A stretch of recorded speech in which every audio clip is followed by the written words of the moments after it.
भारत माता की जय। नमन है उन रणबांकुरों को जो बर्फ की चादरों में लिपटी सरहदों पर हमारे चैन की सांस की हिफाजत करते हैं। जहाँ पर सांस लेना भी मुश्किल है, वहाँ पर ये जवान सीना ताने खड़े हैं। मैं हूँ संजय कुमार और आप देख रहे हैं योद्धा, एक ऐसा कार्यक्रम जो समर्पित है उन जवानों के लिए जो सरहद पर तैनात हैं और जिनकी वजह से हम चैन की नींद सो पाते हैं।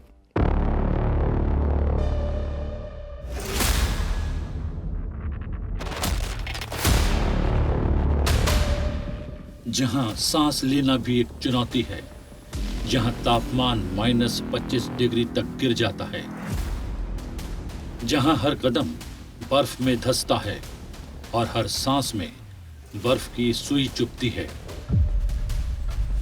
वहीं तैनात है भारत मां की वो सपूत जो सीमाओं की हर बर्फीली सांस में सुरक्षा का भरोसा देते हैं। ये कहानी है देश के सबसे ऊंचे क्षेत्र में बसे ऐसे मोर्चे की, जहां देश की सरहदें हिमाचल से मिलती हैं और जहां हर पत्थर, हर हवा का झोंका भारतीय जवानों के जज्बे की गवाही देता है।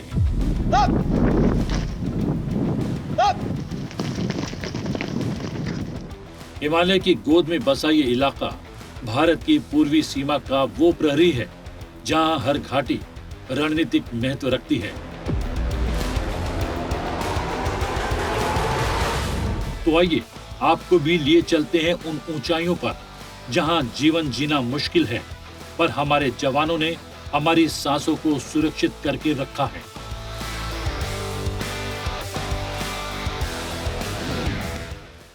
Middle sector holds immense strategic, operational and cultural significance. And since it's located along these crucial geographical northern borders, it is mandatory that we ensure its security and sanctity. It encompasses a diverse and challenging terrain which comprises of rugged high altitude mountains and deep forested valleys, and a continuous vigilance and operational preparedness is imperative in this general area. Also, the Uttar Bharat area has been given the pivotal responsibility of ensuring its sanctity and security, and therefore we have to maintain a robust operational posture.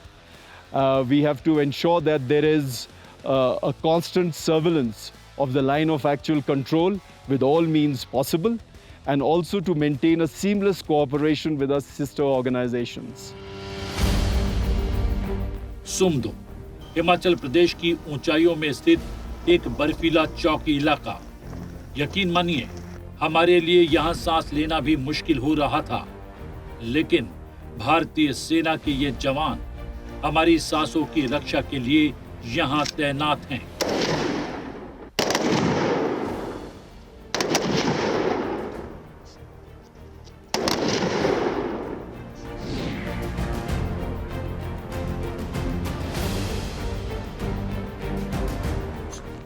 यहाँ पर हम देखेंगे कि किस तरह ये जवान मौसम की मार को पीछे छोड़ते हुए अपने सैन्य अभ्यास की तैयारी करते हैं।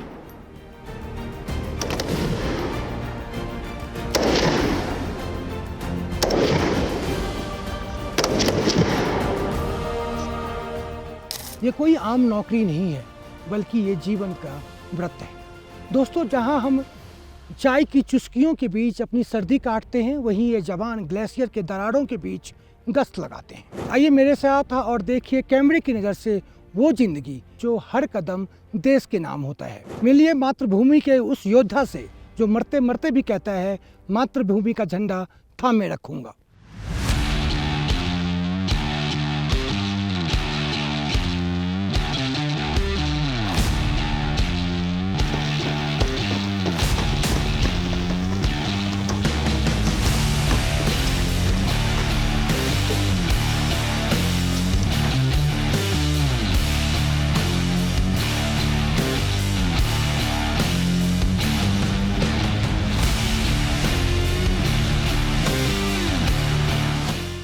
ये है भारतीय सेना का भरोसेमंद सवारी क्विक रिएक्शन फाइटिंग व्हीकल।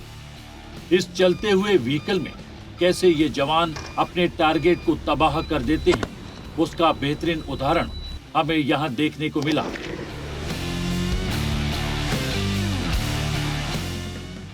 आइए एक नजर डालते हैं इस क्विक रिएक्शन फाइटिंग व्हीकल पर। यह एक माइनस प्रोटेक्टेड बख्तरबंद वाहन है। ये QRFV 4x4 कॉन्फ़िगरेशन में आता है।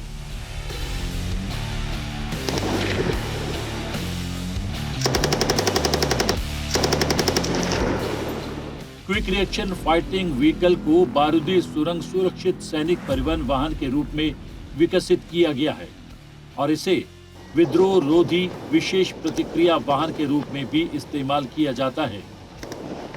इस तरह के अभ्यास के पीछे मुख्य वजह यह होती है कि किसी भी तरह की विपरीत परिस्थितियों में ये अपने दुश्मनों का मुकाबला कर सकते हैं। ये ट्रेनिंग और नियमित अभ्यास इस तरह के कठिन टेरेन के लिए इन्हें अभ्यस्त बनाते हैं।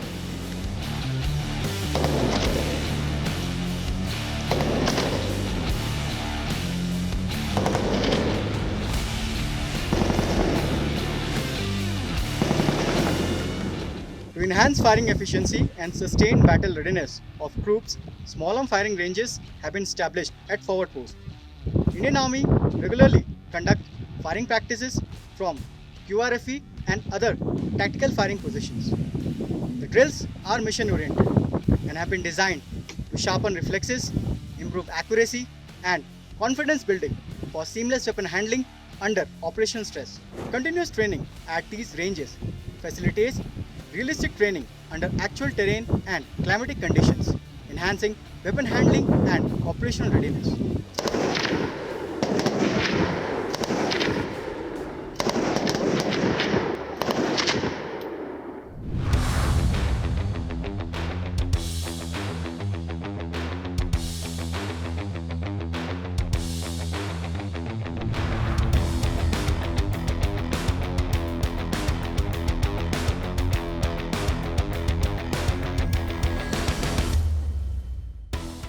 करीब 16,000 फीट पर बसा ये युद्ध क्षेत्र। यहाँ जवान हर दिन हर घंटे दुश्मनों से तो दो हाथ करते ही हैं। यहाँ इनके लिए इनका सबसे बड़ा दुश्मन है मौसम।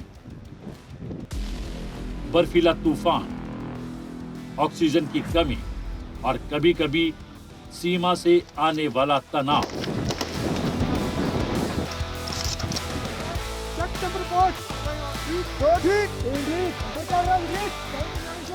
हिमालय की गोद में बसा ये इलाका भारत की पूर्वी सीमा का वो पहाड़ी प्रहरी है जहां हर घाटी रणनीतिक महत्व रखती है।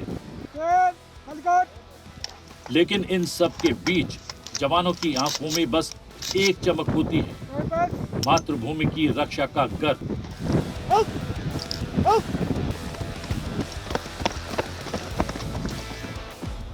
करीब 12 बजे हमारी टीम यहाँ पहुंची। हम ये मानकर चल रहे थे कि ठंड होगी, पर इतनी होगी इसका अंदाजा हमें तब लगा जब हम यहाँ उतरे। यहाँ का तापमान -5 से -30 डिग्री तक रहता है। सूरज की किरणें पहाड़ों पर झलक रही हैं और जवानों का दिन शुरू हो चुका है। यहाँ हर काम एक परीक्षा है। पानी उबालना भी चुनौती है। सांस छोटी हो जाती हैं और हर कदम एक संघर्ष बन जाता है।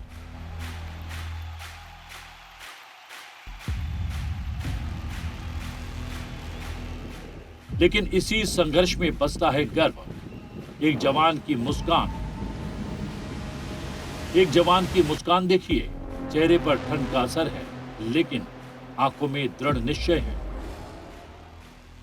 जब मैंने उनसे पूछा कि थकते नहीं हैं, तो उन्होंने बस इतना कहा, देश की चौकी पर थकान की इजाजत नहीं होती।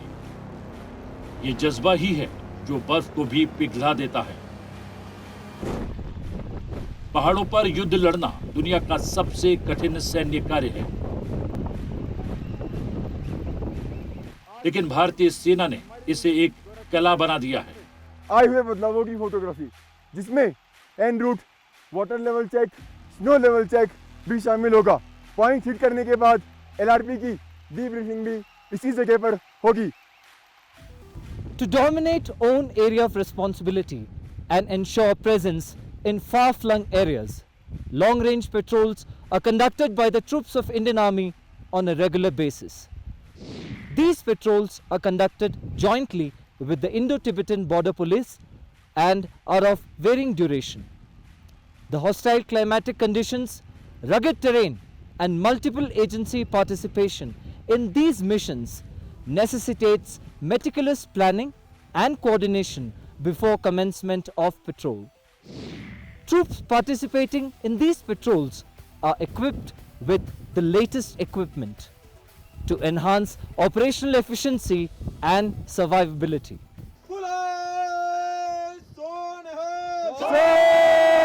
श्री अकाल। फतेह, फतेह, फतेह, रविचल, रविचल, रविचल। भारत माता की जय, भारत माता की जय, भारत माता की जय।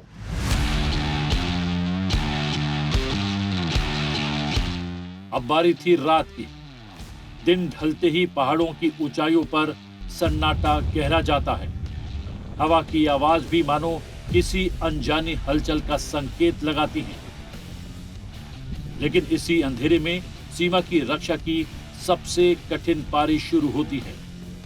इन सन्नाटों में तैनात होते हैं हमारे जवान, ऐसे जवान जिनकी आंखों में अपार चौकसी है और जिनकी मुट्ठियों में है वो ताकत जो किसी भी चुनौती को टक्कर देने से नहीं डरती। इनकी इस रात की सतर्कता में सबसे बड़ा सहारा बनता है त्रिनेत्रा,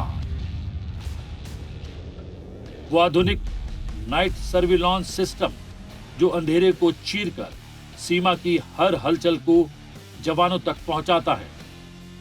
थर्मल इमेजिंग, दूर दराज की चाल को पहचानने वाली संवेदनशीलता और रियल टाइम मॉनिटरिंग जवानों को वो शक्ति देती है जिसकी बदौलत रात इनके लिए कभी बाधा नहीं बनती।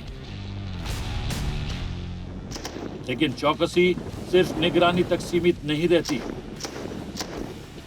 रात के गहरे अंधकार में ये जवान नाइट फायरिंग प्रैक्टिस भी करते हैं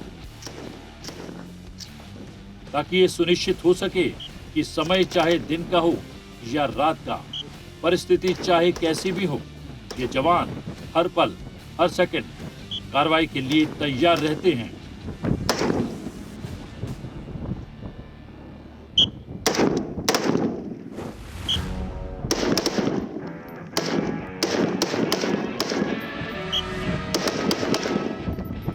सन्नाटा, ठंडी हवा और काले पहाड़ों के बीच रात को चीरती राइफलों और मशीन गनों की कंट्रोल्ड फायरिंग हर गोली जवानों के आत्मविश्वास को और तेज करती है।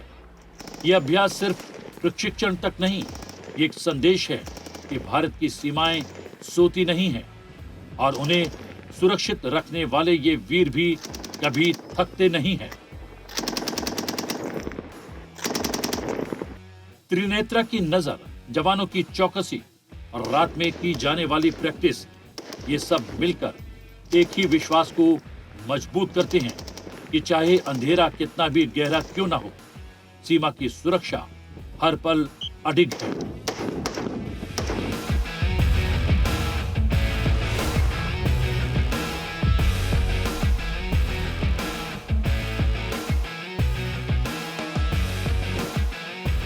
भारतीय सेना की इन्फेंट्री का ये सबसे भरोसेमंद हथियार, एक ऐसा हथियार जो दुश्मन के किसी भी बंकर, टैंक, किसी भी हलचल और किसी भी मूवमेंट को पलक झपकते ही खामोश कर सकता है।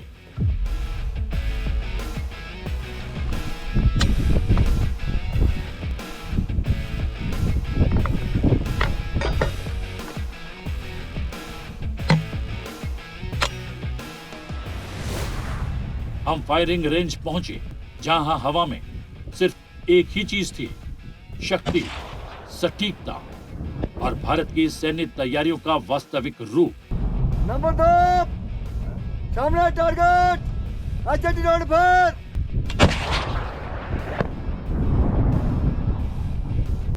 नंबर 3 सामने टारगेट फायर।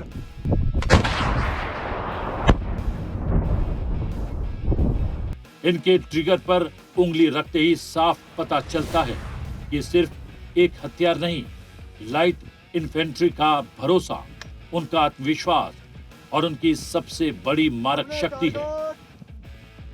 कुछ ही क्षणों के बाद टारगेट की ओर दागा गया रॉकेट, पहाड़ों में गूंजता धमाका और धुएं का उठता बादल ये साबित करने के लिए काफी था कि 84 मिलीमीटर रॉकेट लॉन्चर क्यों हर अभियान का सबसे अहम हिस्सा माना जाता है।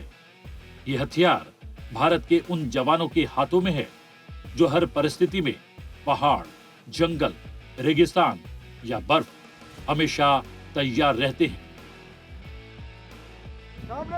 हमने न सिर्फ इसकी ताकत देखी बल्कि वो आत्मविश्वास भी महसूस किया जो पहली लाइन के जवानों को अदम्य बनाता है। 84 मिलीमीटर रॉकेट लॉन्चर, सीमा की रक्षा का वो बाण जो हमेशा निशाने पर लगता है।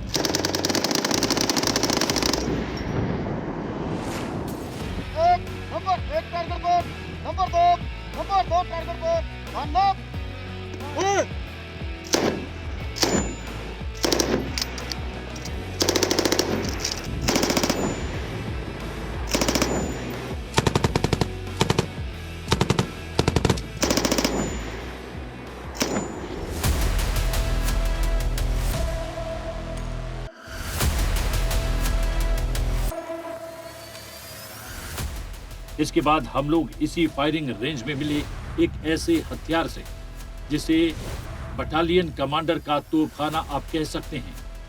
एक ऐसा हथियार जिसकी मारक क्षमता और सटीकता दूर बैठे दुश्मन तक भी साफ संदेश पहुंचा देती है।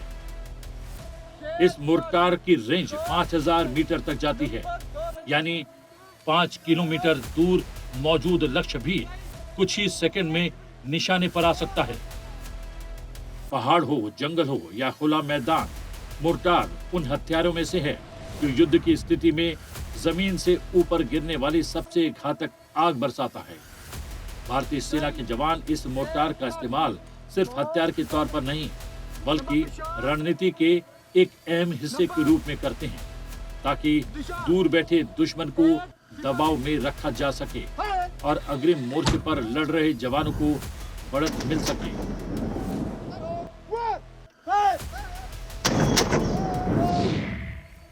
Apart from firing of small arms, Indian Army frequently conducts firing of larger caliber company and battalion support weapons by specialized jets. A variety of ammunition are fired from these weapon systems and are amalgamated with anticipated situation arising in actual battle condition, thereby catalyzing the op preparedness of Indian Army. जहां हवा पतली होती है, सांसें भारी हो जाती हैं और हर कदम शरीर की परीक्षा लेता है, लेकिन भारतीय सेना के जवान इन चुनौतियों से हर दिन जूझते हैं।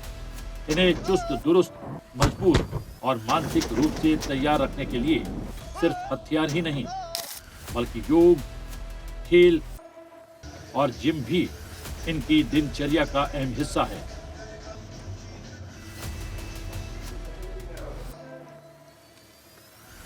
सुबह की पहली किरण के साथ जवान योग करते हैं। प्राणायाम, सूर्य नमस्कार, संतुलन और लचीलापन जो ऊंचाई पर शरीर को स्थिर और मन को शांत रखते हैं। इसके बाद आता है खेलों का समय। फुटबॉल, वॉलीबॉल, बॉक्सिंग, रेस की ये गतिविधियां उनके टीम वर्क, रिफ्लेक्शन और स्टेमिना को हर दिन और धार देती है।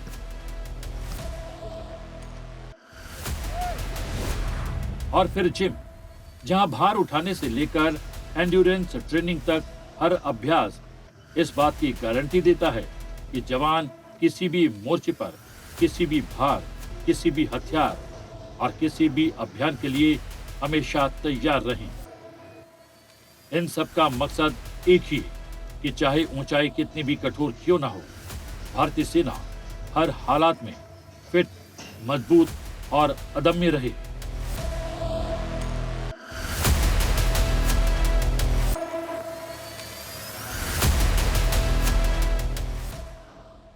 हम अपने कब्रों में हो या मैदानों में, आज़ादी में जो भी हम सांस लेते हैं उनके पीछे इन जवानों की कुर्बानी है। योद्धा का यह सफ़र यहीं ख़त्म नहीं होता। अगली कड़ी में फिर चलेंगे किसी और रणभूमि में, एक नए जर्रे, नए जज्बे और नए जोश के साथ। तब तक याद रखिए, सरहद पर जो खड़े हैं वही असली सितारे हैं। जय हिंद।